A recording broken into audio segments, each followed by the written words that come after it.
Welcome to the Mike Litton Experience podcast.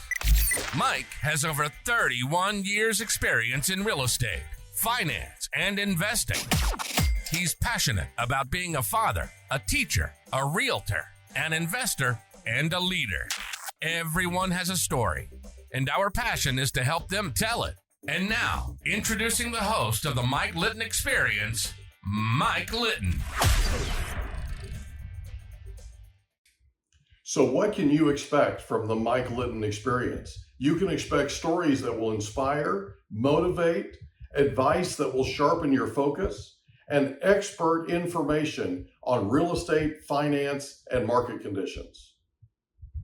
We help them walk through to develop for customized to who they are. Same thing you're doing with this kid is to say, what would it look like for me to help you develop a plan that you own, that you now have, you can leave this phone call and you'll go forward and be able to make it happen. Yeah. So one of the very first things I asked this kid when I first sat down with him was, and it was in a group. It was his godparents were sitting here, his mom was there, his brother was there, younger brother.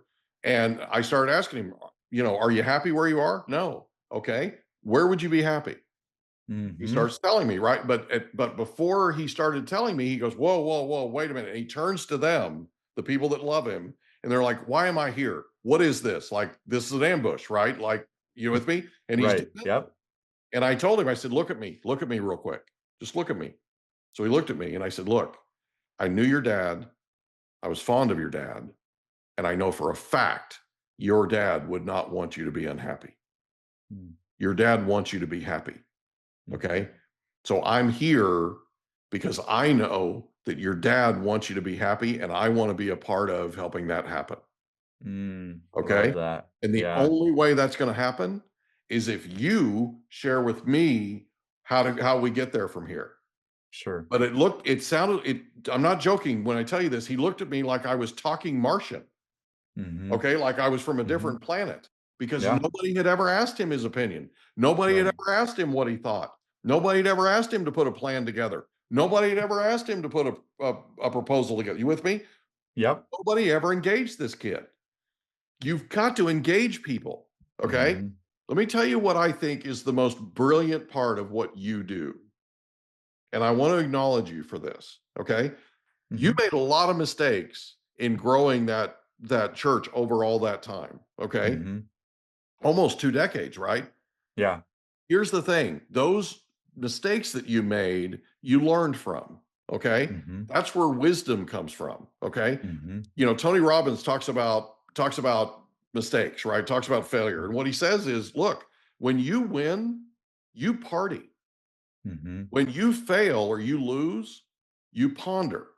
You're always going to learn more from losing and failing and stubbing your toe than you ever will from winning.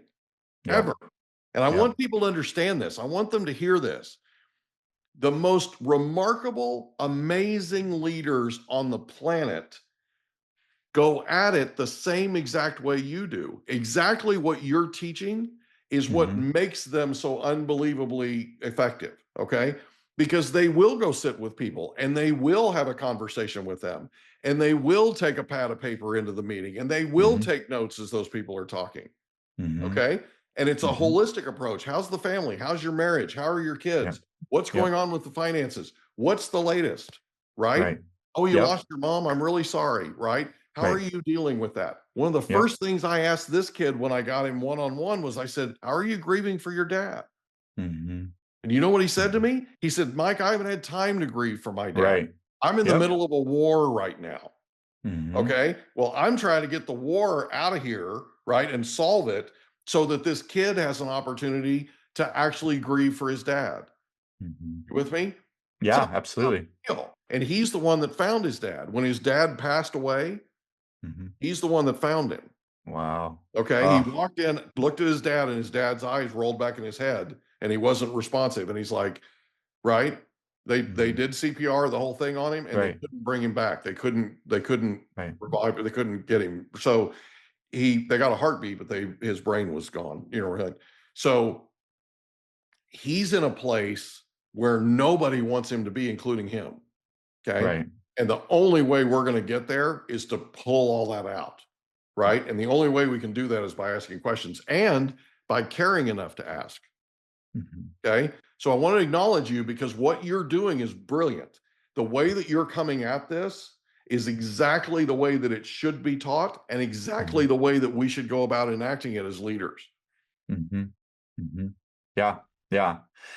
And I think a lot of it, I'll be honest with you, Mike, a lot of it came from me having to shed this this image. I worked so hard. Like, again, I did not know what a pastor did when I got started in this whole thing. So I put all this pressure on myself to look like I had it together, to look like all the things were going. And so I worked really hard to manage my image and how people viewed me and how people saw me.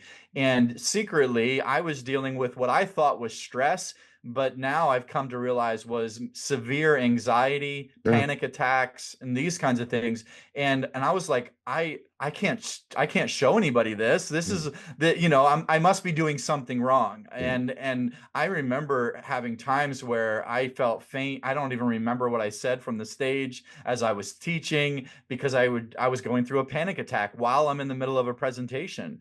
And so that I wrestled with severe anxiety for probably 10 years. Most of it during that time when I was a pastor at a church of over 1,000 people. And I was dealing with severe anxiety. I remember just standing down in the front before it was my turn to get on the stage and just having just a meltdown and just feeling I was sweating. I was afraid I was going to throw up. Like, it was just not a good scene.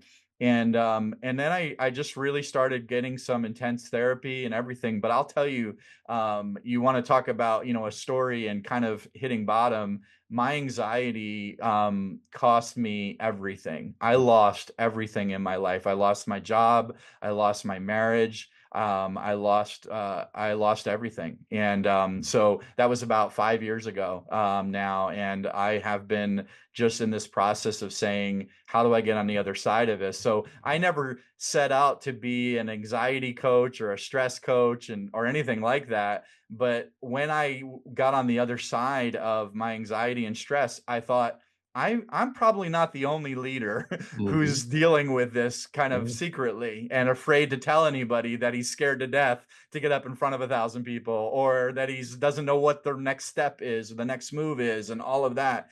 And so, so that's really when I started I developed this coaching mindset really for myself to help me get on the other side of it. Then I started sharing it with some friends, and then I started working with CEOs, executives, entrepreneurs from all over the spectrum, all different size companies, some people of faith, but most of the people I worked with were not people of faith. They were just humans, right? Humans who were dealing with those fears, those struggles, that imposter syndrome, all of those things. So it has really been an honor for me because I'll tell you, Mike, and I'm not trying to toot my horn, but right now I have a 96% success rate with every client I've worked with of getting them on the other side of anxiety, stress, and overthinking.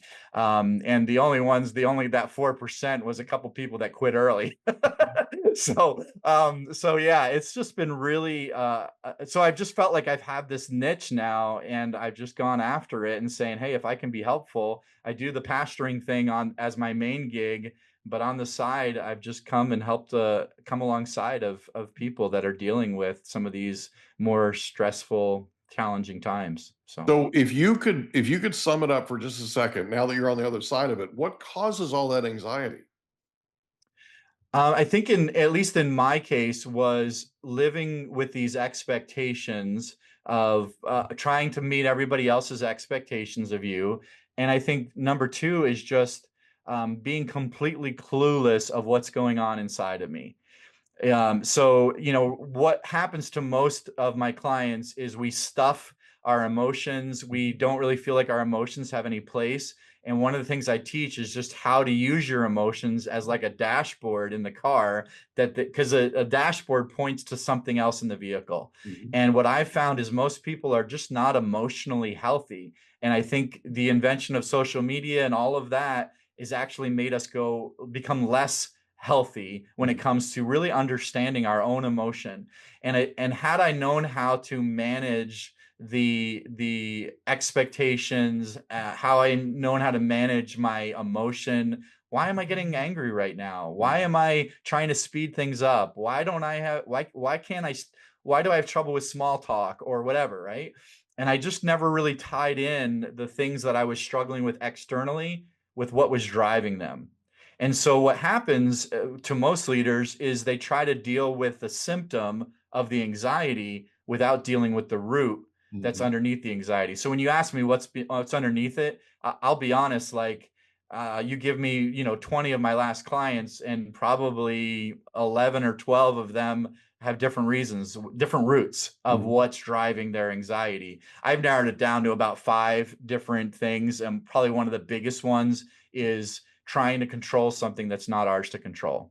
Whether that's people's feelings, whether that's how people view us, whatever it is, I call it the uncontrollable control, because our brain tells us we should be able to control this thing, but reality says we can't control it. And so there's a gap between what our brain says we should control and what we actually control. And that gap becomes like the spinning wheel on your computer. And your brain's trying to say, no, we should be able to control this. We should be able to fix this. So I would say that's probably the prominent one. But like I say, there's 4 other ones that people deal with that is really at the root of their anxiety and stress. You mind if I jump in here? No, go for it. It's insecurity. It's insecurity. Yeah, that's a lot of it. Go find me a leader. Seriously, go find me a leader that walks into a room and says, I want this, this, this, and this done, and I want it done yesterday, and then walks out of the room. That person, if they're honest with themselves, is massively insecure. And what they're doing is they're coming in and they're saying, okay, I'm the leader. I'm in charge. I'm the one that's signing your paycheck. You do what I say when I say, and don't give me any guff. Okay. Right. That person is massively insecure. And they're overcompensating. Exactly. The person that's secure is the one that walks in and says, okay, we have this challenge. Our sales are here. They need to be here. You're on the front lines. You're the ones that are out there every day making this company successful. How do we get there? How do we get from here to there? Right? And then they let their people who are the experts, they let their people tell them how they get there. Right. Their people then own it. Right. Okay. And they then ask them, do I have permission to hold you accountable to that goal? Right. Do I have permission to hold you accountable on the steps that it's going to take for us to get there? Great. What are those steps? Great. I'm going to be checking in with you regularly. Are you okay with that? Awesome.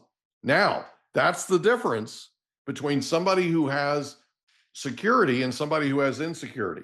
The person that has security, Jason, is somebody who comes from a place of love, which is exactly what pastors do, right? When we were talking earlier about leaning in on this is exactly what I'm talking about.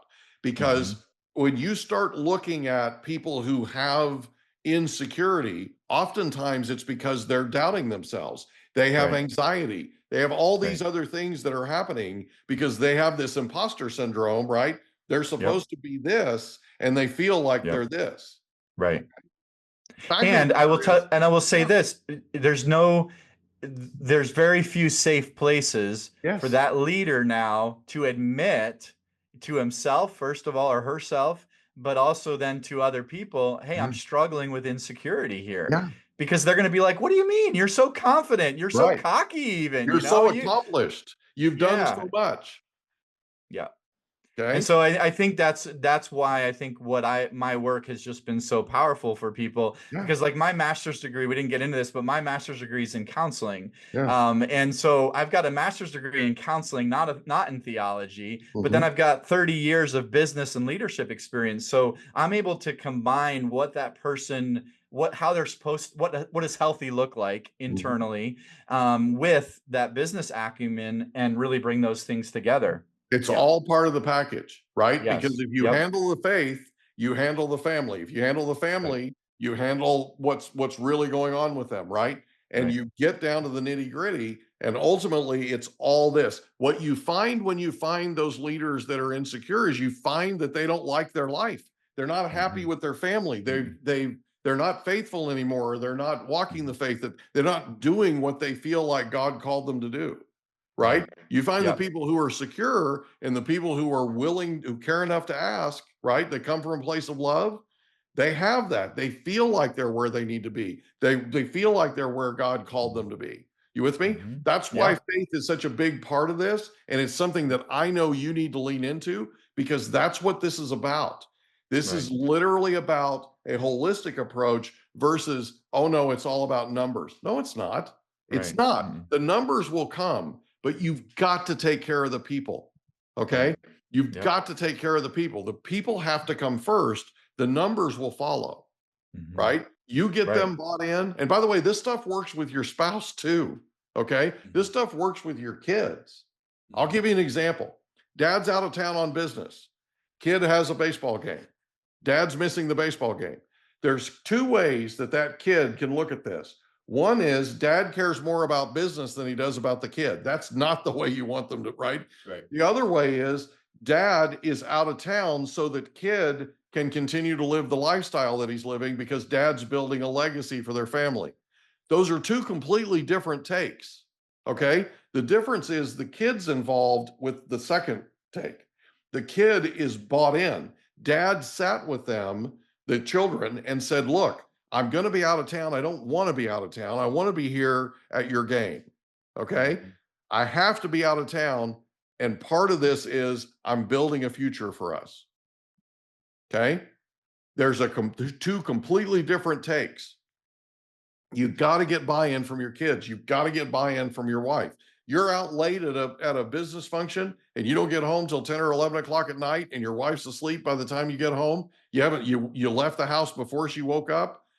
Are you going to have a successful marriage that way? Not if she doesn't have buy-in. Not if she doesn't understand that you're doing this not because you necessarily want to, but you're doing it because it's what you have to do to make it work.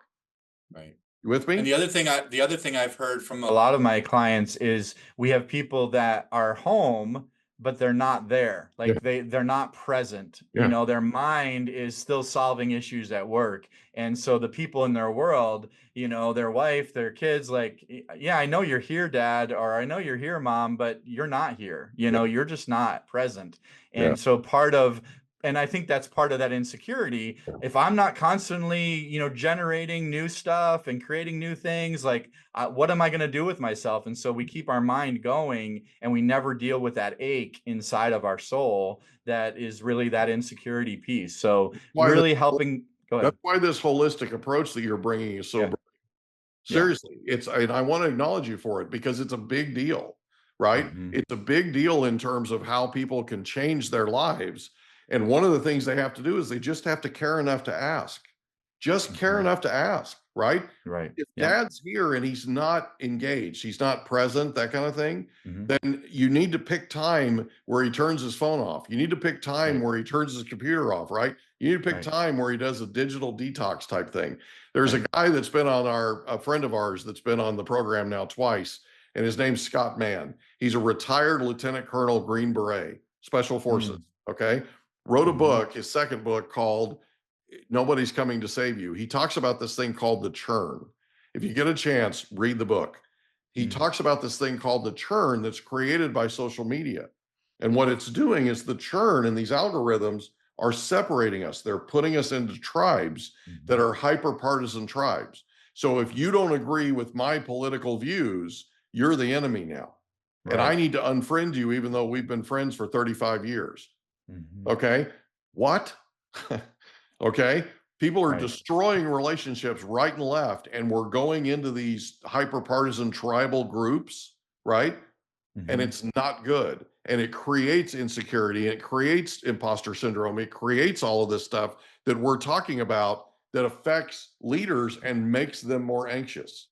Right. Okay. So if you get a chance, read the book. He's on to something. Yeah, it sounds awesome. He really Yeah, is. it sounds awesome. I'm going to be on his live, LinkedIn Live in about an hour and 15 minutes. So cool. So he's a great guy.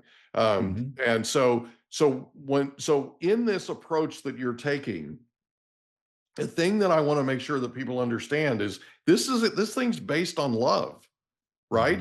It's based on love. So this Total Package Playbook, I think, is brilliant. Talk about what it is. I mean, I know it's free and I know you're going to offer it to everybody, but talk about what's in it. So really, it gives you some questions, some prompts, some things that you need to look at that are going to deal with all the different aspects of who you are.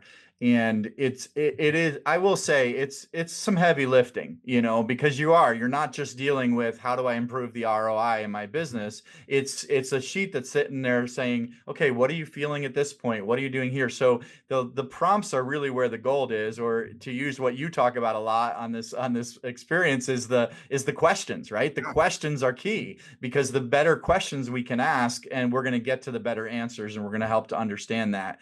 But I will be honest. I mean, the free is fine, but the total custom playbook is a different animal, because that's got scientific research that people are going through. They're working through all of these prompts online, and then they meet with me for a half hour. I go deeper, dig into what's going on. Then I do a full analysis of all the data I've collected, and then meet with them again for another half hour, where I am now saying, okay, let's talk about your life and a strategy for your next step going forward. So that's the paid one, but it's like $27 right now. So it's really cheap for all that you get for it. But yes, the free one is a do-it-yourself. It's going to give you the prompts. It's going to give you the questions. It's going to help you look at your life in a holistic way.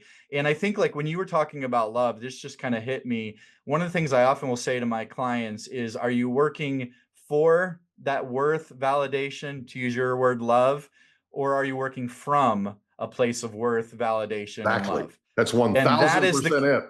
That is the key. That is the key. And I found for a lot of my career, I was working for it. Yeah. I was trying to impress people. I was trying to hit my numbers. I was trying to do what I needed to do.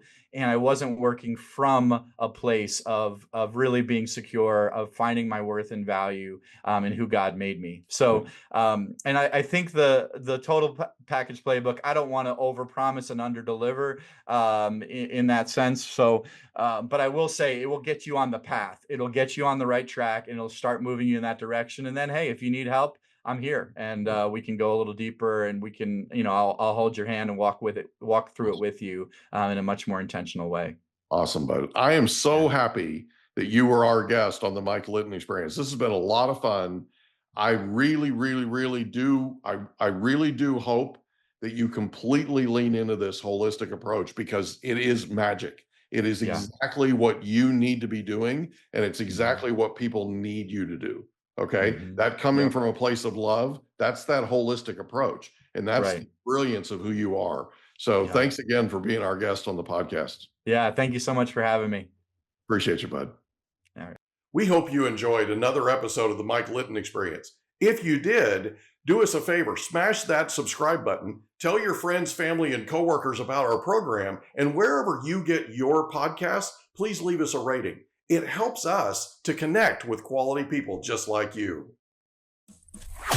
And that's a wrap. Another episode of the Mike Litton Experience in the books. Reach out to Mike on Instagram at Litton Realty. Want to meet with Mike? Check out calendly.com/Rio760.